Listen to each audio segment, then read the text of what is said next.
Star Wars collectors, and welcome to another Bossk's Bounty video. Welcome to episode 74 of Ask Bossk's Bounty. You know the drill by now. This is the weekly series that drops every Sunday, where you guys get to ask me questions in the comment section below, and I do my very best to answer them each week. So if you do have a question for next week's episode, please leave it in the comment section below, and hopefully you will be featured on next week's episode. And before we get on to the first question, I'd just like to say, if you do happen to enjoy the video, don't forget to drop a like down below. It really does help the video and the channel. And I want to give out a couple of shout outs just very quickly. The first one is to Gary Moore, Patreon supporter of mine, and he sent me this awesome gift, the Legacy Collection Weo Slayer. I really struggle with the pronunciation of that, but this character was the character that bought Luke Skywalker's Landspeeder outside the cantina. It's a lovely Legacy Collection figure, and she featured in my video where I thought that this figure's good enough to be put on the Vintage Collection on her own card, which would be pretty awesome. But thank you for sending that, my friend. I will be opening it up in a future video. I do want to give out a shout out also to a new friend of mine called Jan from Poland, who has been helping me acquire some slightly rarer figures from the Legacy Collection. Apparently they're a little bit cheaper in Poland, so he sent me a couple of figures that I paid for, and with the postage they worked out so much cheaper that I can get them over here. So thank you for offering to do that, and they again will feature in upcoming videos. A quick note to say that we do have the upcoming Hasbro Fan Fest on Friday, and I do believe there is a preview event on the Thursday for Hasbro Pulse Premium members. I'm a premium member of the UK one because I just wanted to see what it was like. So hopefully I'll be attending that live stream and seeing what it's all about. So hopefully we'll get some really cool reveals. I'm sure we'll get some Friday, if not Thursday. So look out for those videos about the news that's coming up, about all the reveals. I'll make sure I show you guys what was revealed, all the high-res images and everything, which is something I'm massively looking forward to. So let's hope for some really cool stuff. All right, so the first question comes from Mike Davis, and he says, do you feel like collectors are trying to convince others and themselves that the Vintage Collection is the same line or continuation of the actual Vintage Collection? Mike, I don't think anyone's trying to convince themselves or blag anyone into thinking that, you know, these are vintage figures. We all know they're not, but I would like to think that if Kenner carried on the line from 1985, that these are the figures that they'd end up looking like. This is the sort of thing that Kenner would end up giving us with today's technology, and if they were going to continue to use this card, then that word continue, it is a continuation in my mind. I find that these cards, this is why I collect the Vintage Collection, because for me it is a continuation of the vintage Kenner line. Of course, the figures are not 5p away, they don't look as basic anymore, but times have moved on, and that is what they look like now. Highly articulated, highly detailed figures, but in the vintage style packaging, and I don't think there's anything wrong with that. Jack Churchill says, hey boss, question for next week. Where do you get your acrylic VC protectors, and do you think Hasbro will release the Vintage Collection Dengar? So first of all, your first part of the question, my acrylic cases, I live in the UK, so I tend to get them from GW Acrylics. I do know that there is another company in the US called Gonk Toys, who I do want to try their products. I may have to buy one of their acrylic cases to compare them. They look pretty good. They're all over Instagram at the moment, so I know a few people use those. So there's two. If you're in the US, maybe look at Gonk Toys, and if you're in the UK, GW Acrylics are perfectly good. In terms of the Vintage Collection Dengar, of course we did have him. He was the first ever in the line, VC01, the numbered line anyway. And would they re-release him? I would imagine so at some point. Why not? It's a good figure. It's a bounty hunter. Everyone loves bounty hunters, and you never know, he might turn up in a future Star Wars show. M Williams 0133 says, great video, question for next week. Can you see Hasbro remaking most of the Vintage Collection figures with new articulation that the new Return of the Jedi Boba Fett and few others have? It has always kind of bothered me that the articulation isn't standardized throughout the line. So I can't see them remaking figures that perhaps don't really need too much of an update. I think when it comes to articulation, it really is a figure by figure basis. So the Imperial Dignitary, for example, you know, he will not need loads of articulation. It just doesn't need it. So not all figures are equal in that sense. So I can understand what you're saying though. You know, for example, VC 140, the Stormtrooper, doesn't have rocker ankles, and it would be awesome if he did. It's things like that that I think you're talking about. And yeah, I agree. When it comes to a trooper or a bounty hunter like Boba Fett, then yeah, it would be nice if it was standardized. Random Poster says, great video as always. Question for next week. Do you think your namesake and the rest of the Bounty Hunter Breakfast Club minus IG-88 will make their appearance in the book of Boba Fett? In all honesty, to the answer to that question, I don't know, but I have heard little rumours here and there, but it could just be nonsense. But you never know. I have heard that, you know, my namesake, as you say, Bossk, could potentially be in the book of Boba Fett. But yeah, wouldn't it be awesome if you had, you know, these four here, Dengar, Bossk, Forlom and Zuckuss. That would be awesome. I'm not sure if they'd go for IG-88. Obviously, we've already had IG-11. It's not needed, is it really? Liam K says, do you think Hasbro will ever consider implementing a Builder-figure in the Black Series? This would be something similar to the Marvel Legends and the old Legacy collection with the Builder-Droid. I did hear them once have a conversation about that. I think it was at Toy Fair, actually. Someone suggested that. And I think it always comes down to the packaging and the parts of the figure and how big they are and whether they fit in the packaging and things like that.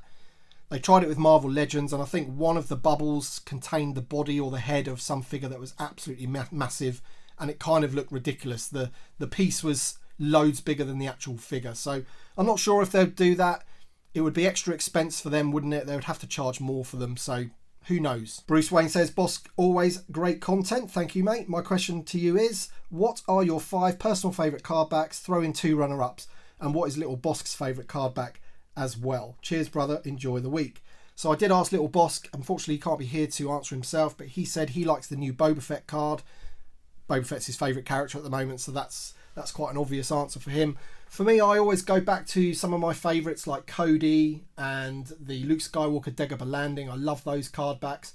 The Luke Jedi obviously is a great card back. I must do a video, shouldn't I, about just the card backs and my favourite card backs. So I'll probably leave the answer there with those 3 or 4 that I've mentioned, and then maybe do a video of my, you know, my top 10 card backs or something. Darth Kenobi says, great video as always, Bossk. Thank you so much. Question for next week. What do you think is the best Chewbacca that you can get in 3.75? I'm not keen on the last version.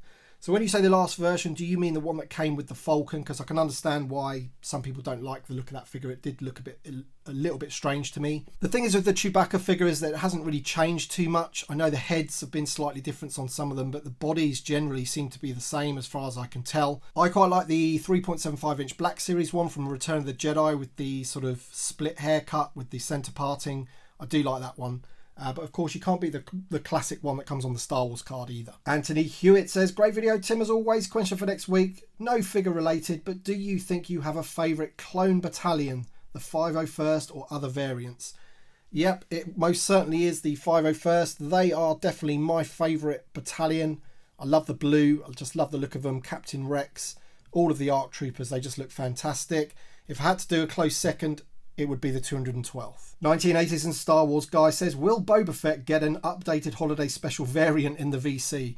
I would imagine so. They're not going to let that new sculpt and new mould go to waste. They will probably repaint it quite a few times for different things or use a lot of the parts. And pretty much I think that holiday special could be just a repaint. Give him the Trident gun and Bob's your uncle. You've got a brand new one. And yeah, I can see them doing it. 100%. Alright, so we have multiple questions about the vintage collection packaging and the plastics and what happens when they finish the 96 or finish the line and things like that. So we've got Adam Guggenheim, Chris Rooks, Marky D and The Collector who all ask a similar question. And the answer is I don't really know what's going to happen. I think I discussed the bubble on a previous video, or it might have been on someone's live stream where, you know, if Hasbro ended up getting rid of the bubble, then the line's finished, isn't it? You can't have the vintage collection without the card back and the figure on display in a plastic bubble. It's just impossible. Some of you have asked what they would then revert to, and if they were going to get rid of plastics for 3 3/4, then yeah, it would have to go into a box style like the Black Series, like the ones that they're, you know, putting out there to be voted on without windows and that kind of thing. It's an awful thing to think of.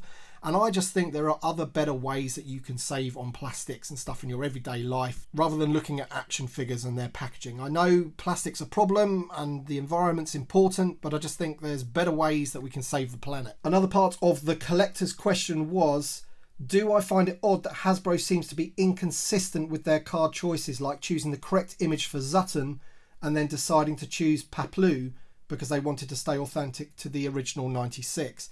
Well, I think that particular one with the Zutton is maybe a bad example because they've said that they may revisit the actual red snaggletooth or Zutmore or whoever it was, and then we will get that original card back. Of course, with the Paplu figure, they are keeping the picture of Romba, And in other cases, they have changed the card back. I do know what you mean. They've changed it for the Imperial Royal Guard and things like that. They've corrected things that they haven't been happy with. I'm not really too sure why they're inconsistent. I think since the vintage collection has come back, they've been pretty consistent. And I think they listened to collectors, and the collectors were up in arms about the Boba Fett not being the original card back, or at least part of the collecting community were. I know some people liked or preferred the orange one. But I think everyone knows my opinion on this. I've always thought, you know, that they should keep it the way it was. Keep that vintage feel. Keep the mistakes. You know, it adds to the charm for me. Joe Christopher says, great video, boss. Question, with the upcoming Kenobi series, do you think we'll finally get a Mythos Obi-Wan? This is a figure I've been craving ever since seeing the Hot Toy variant.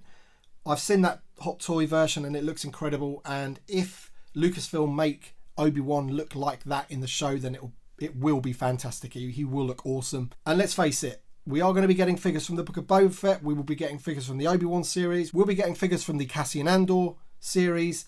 How many we'll be getting from each one is another question entirely, but you can bet your bottom dollar we'll be getting at least the main characters. So yeah, Obi-Wan looking like that would be awesome. Jace and Juliana's World. Question, would you ever consider at some point buying repro figures or weapons to fill out your vintage Kenner figure line, especially for the final 17 you are missing, since those are the most expensive figures? Okay, so I'm not one of these people that wants to get into an argument with people about repro and the anti-repro crowd and what have you. All I can say is what I personally like for my own collection, and I would never force or tell somebody else how they should collect and what they should do with their collection. But my personal feeling is that I would not want repro in my collection, so I would rather do without. You know, if it's not going to be the real thing for me, then I'll just do without. I can collect something else. It's not that a bigger deal for me, you know. So as you can see here, I have this Forlom figure here, and at present I do not have his blaster, but I will make sure I get the blaster, and you know, I won't go after a repro one. It'll probably be, you know, almost as much as the figure cost me for the blaster, but that's how I want it in my collection. And repro people shouldn't look down on me for that, for being snobbish or elitist or anything, just as I wouldn't look at them badly or in a bad light because they prefer repro or happy to have repro. The Force is with Jesse. Hey Bosky Bossk, it seems like Hasbro completely diverted away from the sequels after dropping very little product from The Rise of Skywalker and next to nothing since. Do you think they'll revisit toys from those films in the next year or so? I think they will revisit it. I just don't think they will dominate by a long stretch. You might get one figure here, one figure there. You know, so when the Book of Boba Fett's around, for example, if a wave comes out, you might get 4 or 5 figures from that media, and then maybe a Rise of Skywalker figure or an OT figure or whatever. So whatever's happening at the time, whatever's making Hasbro the money, that is what they will do. They're not going to make things that they think aren't going to make them money, essentially. So, you know, that's why we haven't seen a vintage collection Rose Tico, because let's be frank about it, she will not sell as much as a Book of Boba Fett or Fennec Shand. It's just on completely 2 different levels. Matthew Borman says, do you think we'll get the other 6 of the original 12 in wave 4 of the retro collection plus Luke X-Wing? I think Hasbro need to get around the fact of whether they're going to be doing that metallized droids or not with the R2-D2's dome and the full C-3PO figure. Once they've decided on that, then you might get those figures. Until then, I don't think we're going to see them. Dara Order 66 Reviews says, hey Bossk, do you think they will do Vintage Collection mini rigs and Vintage Collection 2 packs? So, there has been a little rumour dropped on Amazon that Yakface reported on of a up and coming Vintage Collection 4 pack, which, you know, at this moment in time, I don't really care what it is. Just the fact that there is a 4 pack on the horizon of something is awesome. It shows to me that the line can diversify, just like when we used to get the 2 packs and the little mini rigs, if you want to count the Ewok catapult as a mini rig. So who knows in the future, but that is a good sign for me that it's not just, you know, figures and vehicles, because I want the 2 packs back, and the fact there's a 4 pack, that's just great news. Alright then guys, that's it for this week. Thank you very much for watching. I hope you've enjoyed the episode. If you did enjoy it, don't forget to drop a like down below. Subscribe if you're new to the channel. And of course, I thank you all very much for watching as per usual. And we shall see you on the next one.